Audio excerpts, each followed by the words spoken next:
महिलेला शेतात सापडली 500 वर्षांपूर्वीची मूर्ती आणि दुसऱ्याच दिवशी तिला जागीच अटक. कारण समजतात सर्वच हादरले.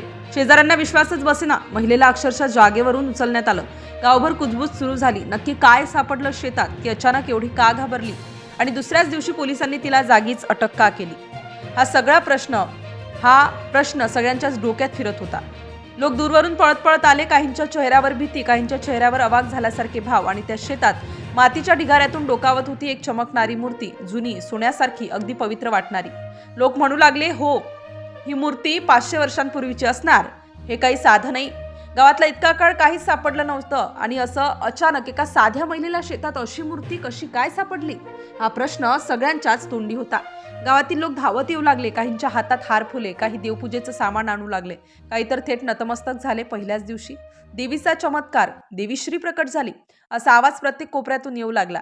स्त्री जिथे उभी होती तिथे भक्तांची इतकी गर्दी झाली की गावचा रस्ता जाम झाला. लोक प्रसाद ठेवू लागले, फुले ठेवू लागले, नारळ फोडू लागले. कोणीतरी तर थेट एक छोटी दानपेटी ठेवली आणि फक्त 2 दिवसात त्यात तब्बल 35,000 रुपये जमा झाले. सगळीकडे एकच चर्चा, 500 वर्षांची मूर्ती शेतात, खरा चमत्कार, गावाचं नशीब बदलणार.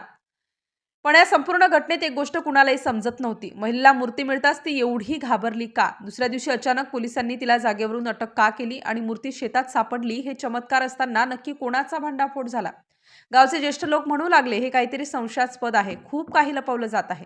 पोलिसांनाही याचा वास आला. गावात गर्दी वाढू लागली. तसे तसे पोलीस बंदोबस्त लावण्यात आला. मग अचानक एक डिलिव्हरी बॉय थेट पोलीस स्टेशनमध्ये धावत आला. त्याच्या चेहऱ्यावर घाम, आवाज थरथरत होता. त्याने फक्त एकच वाक्य म्हटलं, साहेब, त्या मूर्ती त्या 500 वर्षांच्या नाहीत. सगळे थिजले. पोलिसांनी विचारलं, मग काय आहेत? तो म्हणाला, त्या मीच डिलिव्हर केल्या होत्या. ऑनलाईन ऑर्डर केलेल्या मूर्ती आहेत त्या, फक्त 169 रुपयांना. अधिकारी अवाक झाले. त्याने ऑर्डरची पावतीही दाखवली. मग कळलं, जे गावकरी प्राणप्रणाने देवी मानत होते, ज्याला लोक चमत्कार मानत होते, ज्यावर भक्तांनी 2 दिवसात 35,000 रुपये अर्पण केले, त्या मूर्ती तर ऑनलाईन मिशोवरून मागवलेल्या होत्या. महिलेच्या कुटुंबाने अगदी प्लॅन करून त्या मूर्ती शेतात गाडल्या होत्या. गावकऱ्यांना बोलावलं, चला खोदून पाहू असं सांगितलं आणि सापडल्या त्या मूर्ती. कथा पसरली. भक्त येऊ लागले. प्रसाद, विक्री, देणगी आणि 2 दिवसात हजारो रुपये. पण नशिबाने त्यांचा हा खेळ जास्त काळ चालला नाही. डिलिव्हरी बॉयच्या एका माहितीने संपूर्ण खेळ उधळला आणि मग पोलिसांनी त्या महिलेला, तिच्या मुलांना आणि घरातील पुरुषांना जागेवरून उचललं. गावकऱ्यांच्या डोळ्यासमोरच लोक थक्क झाले. गोंधळ, बोंब, एवढा मोठा फसवणुकीचा प्लॅन. देवीची मूर्ती म्हणून पैसे गोळा करत होते. पोलिसांनी सांगितलं, श्रद्धेचा बाजार मांडून जनतेची फसवणूक करणं हा गुन्हा आहे. गावात अजूनही अनेकांना विश्वासच बसत नव्हता, कारण चमत्कार मांडणाऱ्या लोकांना खरी गोष्ट पचत नव्हती.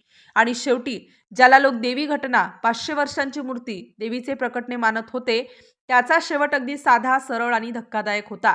जे लोक 35,000ची देणगी देत होते, त्या मूर्तीची किंमत फक्त 169 रुपये.